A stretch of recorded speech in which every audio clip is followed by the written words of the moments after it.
El túnel de Ernesto Sábato, resumen y análisis. El túnel es una novela que comienza con la presentación del narrador en primera persona, es decir, Juan Pablo Castel, quien nos cuenta que él es un pintor famoso que mató a María Iribarne. Esta historia es el relato de cómo conoce a María y de todo lo que lo lleva a cometer su crimen. Desde el comienzo vamos conociendo la personalidad del narrador protagonista a través de sus reflexiones sobre el ser humano y la sociedad. A pesar de que Castel considera que la humanidad es horrible, admite que escribe esta confesión porque lo mueve una esperanza, la posibilidad de que alguien, aunque sea una sola persona, lo entienda. Aquella persona existió, pero fue precisamente la persona que él mató. Juan Pablo conoce a María en un salón de exposición donde presenta su obra Maternidad. Allí descubre a una mujer desconocida contemplando la única escena importante en este cuadro, una ventana que da a una playa, en la que una mujer dirige su mirada al mar. Castel cree entonces que ha encontrado a la persona que podría entender el verdadero significado de su pintura. Castel se desespera por volver a ver a la mujer y elabora en su mente 1000 formas de encontrarla. Después de varios días, la encuentra por casualidad en la calle. Tienen una primera conversación entorpecida, en la que María le confiesa a Juan Pablo que recuerda su cuadro constantemente, pero después huye. Al día siguiente, tiene otro diálogo en la Plaza San Martín. Comprenden juntos que la escena del cuadro conlleva un mensaje de desesperanza. Al día siguiente, Castel descubre que María está casada con el señor Allende, un hombre ciego. Empieza a desconfiar de ella. Sospecha que todos sus gestos, sus pocas palabras, su actitud hacia él son indicios de que oculta algo. María se va a una estancia en el campo del primo de Allende, Hunter, un hombre que Juan Pablo conoce y desprecia. Él empieza a pensar que María y Hunter son amantes. Cuando María vuelve a la estancia, se empiezan a ver con frecuencia. Comparten momentos a la vez maravillosos y horribles. Castel nos muestra cómo se deja llevar por sus razonamientos sombríos y cómo le demanda a María muestras de su amor. Cada vez se convence más de que su amada es capaz de disimular, de engañarlo. En una de sus frecuentes discusiones, Juan Pablo acusa a María de estar engañando a un hombre ciego. Entiende que con esto ha conseguido que algo se rompa entre ellos. María se va de nuevo al campo y Castel vuelve a mandarle cartas. En una de ellas le confiesa que ha tenido pensamientos suicidas. María entonces lo invita a la estancia. Una vez allí, Castel se encuentra con dos personajes que le resultan detestables, Hunter y Mimi. También tiene un momento a solas con María en un acantilado. En este lugar, María empieza a abrirse a Castel, le cuenta muchas cosas personales, pero Juan Pablo está ensimismado y no la oye. Piensa en tirarse al mar y arrastrar a María con él. Castel se va de la estancia en la madrugada del día siguiente sin avisar, convencido de que María y Hunter tienen un amorío, aunque no tiene pruebas para demostrarlo. Aquella noche va a un bar, se emborracha y se vuelve a su taller con una prostituta. Cree ver en esta mujer una expresión que había visto en María, lo que lo lleva a deducir que María fingió placer cuando se acostó con él, al igual que la prostituta. María vuelve de la estancia y queda en verse con Juan Pablo en la plaza de la Recoleta, pero nunca llega. Castel llama a la casa de Allende y descubre que María ha regresado a la estancia porque Hunter estaba enfermo. Entonces se desespera, destroza todas sus pinturas y toma prestado un auto para ir a la estancia. Llega la noche y se esconde para observar la casa desde el jardín. Mientras espera lo que para él es un tiempo interminable, recurre a la imagen del túnel para explicar su condición existencial. Él vive su vida como si estuviera solo en un túnel oscuro. Después de ver que la luz se prende en el cuarto de María, trepa hasta la planta alta y entra en su habitación. María le pregunta qué va a hacer y Juan Pablo le contesta que la tiene que matar porque ella lo dejó solo. La acuchilla varias veces en el pecho y en el vientre y luego huye. De regreso en Buenos Aires, se encuentra con Allende para decirle que María era amante de él y de Hunter, pero ahora no podrá engañar a nadie más. Allende se desespera y trata de herirlo mientras lo llama una y otra vez. Insensato. Castel logra escapar y se entrega en la comisaría. Nos cuenta que, en el tiempo que llevaba encerrado, ha pensado mucho en aquella palabra de Allende, sin poder entenderla. Cree que si logra comprender su significado, podrá explicarse por qué Allende se suicidó. Cierra su historia diciendo que los muros de su infierno serán cada vez más herméticos. Este es el resumen del túnel de Ernesto Sábato. A continuación pasaremos a hablarte de los personajes del túnel, que son muy importantes para poder hacer un correcto análisis de esta maravillosa novela El túnel de Ernesto Sábato. Dentro de los personajes tenemos, en primer lugar, por ejemplo, a Juan Pablo Castel, ¿no? Es el narrador y el protagonista de la novela. Pintor de mediana edad, reconocido en el ambiente artístico, también se ha hecho famoso por matar obviamente a María Iribarne. Castel cuenta el relato de su crimen desde el encierro, posiblemente dentro de un hospital psiquiátrico, en un misántropo solitario que tiene una mirada pesimista de la sociedad, pero que mantiene la esperanza de ser comprendido. Se enamora de María, pero desconfía de su amor. En segundo lugar tenemos a María Iribarne. Es la mujer que Castel asesina y por lo tanto el motivo principal de esta historia. María está casada con Allende y él es amante también de Castel. Se identifica con la soledad del pintor a través de sus cuadros, pero no sabemos mucho de sus verdaderos sentimientos hacia él. María es una mujer de pocas palabras, aparenta ser joven. Allende, como tercer personaje tenemos a Allende. Allende es el marido de María Iribarne y vive en una casa en Recoleta, un barrio de la clase alta de Buenos Aires. Allende es un hombre ciego que parece ignorar el engaño de su esposa.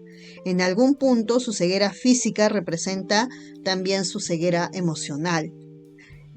Otro personaje está Luis Hunter, que es el primo de Allende. Hunter vive en una estancia en el campo que María visita con mucha frecuencia. Castel conoce a Hunter de antes y lo desprecia. Afirma que es un mujeriego y un cínico. A Hunter le gusta hablar de literatura y Castel cree que Hunter lo mira con ironía, como ocultando algo, ¿no? También sospecha que Hunter y María son amantes.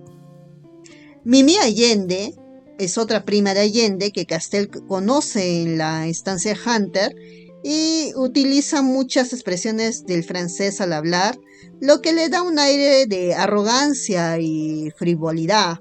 Castel la desprecia internamente y la trata con mucha indiferencia. Otro de los personajes que aparece en el túnel es Plato. Es un conocido psiquiatra de Castel, a quien ese también desprecia. Refiere una conversación que tuvo con él para explicar su desprecio a todo tipo de estas agrupaciones. Eso lo podemos ver en los primeros capítulos.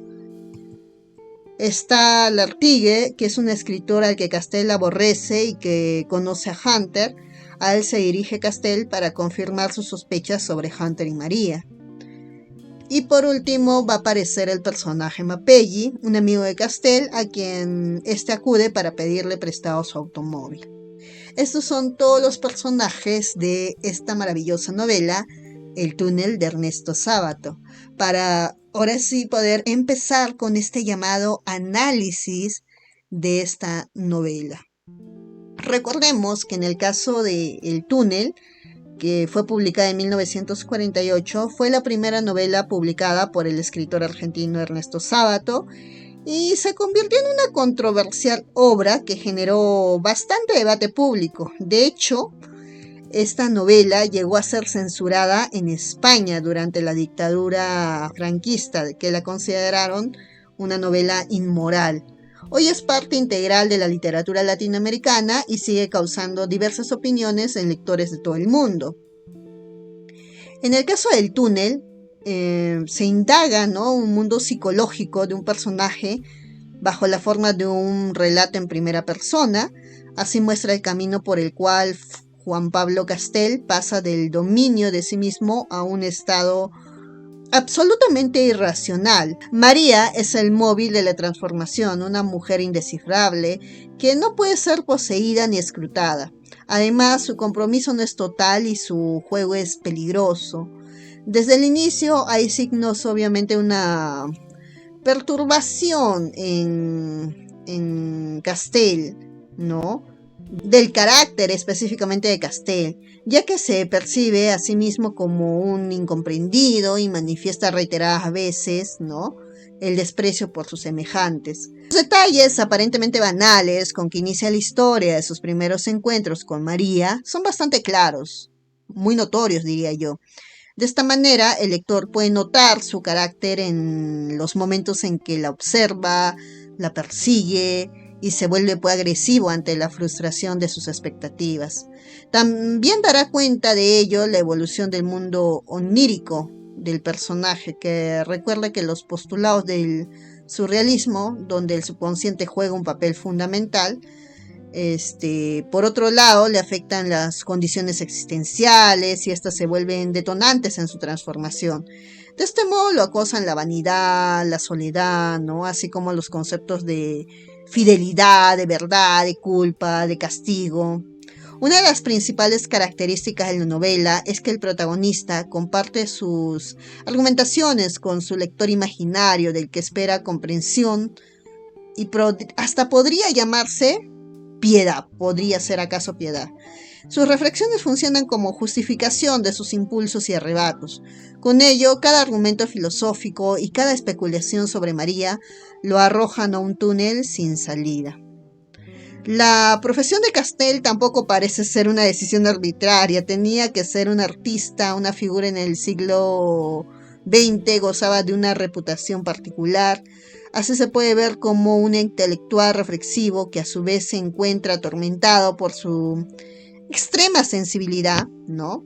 Por lo mismo, el túnel va a constituir como un discurso signado por la autorreflexividad estética, es decir, por la reflexión del propio ser artístico, ¿no?, a ser artístico, que sea que se trate en la pintura o de la creación literaria, por ejemplo, la reflexión sobre la novela policial, ¿no?, como género, tiene un lugar y peso, ¿no?, de peso.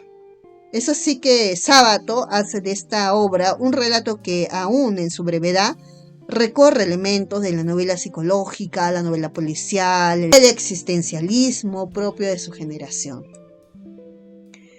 Podemos ver un poco sobre el contexto histórico literario de esta novela, ¿no? La publicación de la novela El túnel se sitúa en un momento histórico de grandes transformaciones políticas, sociales y culturales, tanto a nivel mundial como en Argentina. A nivel mundial, recordemos que en la década de 1940 fue un periodo marcado por la Segunda Guerra Mundial, que se extendió desde el 39 hasta 1945, y durante este tiempo gran parte de Europa y Asia estuvieron involucrados en un conflicto bélico que dejó millones de muertos y política de los países afectados. El final de la Segunda Guerra Mundial trajo consigo la creación de la Organización de las Naciones Unidas y el inicio de la Guerra Fría entre Estados Unidos y la llamada Unión Soviética. También, acotando a esto, hablemos de Albert Camus, autor del libro El extranjero y conocido filósofo y escritor francés. Escribió una carta a Sábato después de leer su novela El túnel. En la carta, Camus felicita a Sábato por su obra y le dice He leído El túnel con gran interés y lo he encontrado admirable en su totalidad. Asimismo, había recomendado a Gallimard la traducción al francés de este relato. Hasta el mismísimo Thomas Mann quedó impresionado al leer El túnel, según dejó anotado en un volumen de sus diarios. En Argentina, en 1940, estuvo marcada por la presidencia de Juan Domingo Perón, quien asumió el poder en 1946. Durante su mandato se llevaron a cabo importantes reformas sociales y económicas, como la creación del sistema de seguridad social, la nacionalización de los ferrocarriles y la promoción de la industria nacional. El peronismo también tuvo un fuerte componente populista y nacionalista, lo que generó un gran apoyo entre los sectores, pero también encontró oposición entre las clases altas y medias. En el ámbito cultural, Argentina vivió una época de efervescencia intelectual y artística conocida por la generación del 40. Este grupo de escritores y artistas, que incluía figuras como Jorge Luis Borges, Adolfo Broy Cáceres, se caracterizó por su interés en la filosofía, la literatura y la exploración de nuevas formas narrativas. En este contexto histórico, El túnel de Sábato es considerada una obra clave para entender las tensiones y contradicciones de la sociedad argentina de la época. La novela aborda temas como la soledad, la incomunicación, la desesperación en un mundo que parece desprovisto de sentido y de valores. Es una obra que se vio afectada por el pensamiento del siglo XX.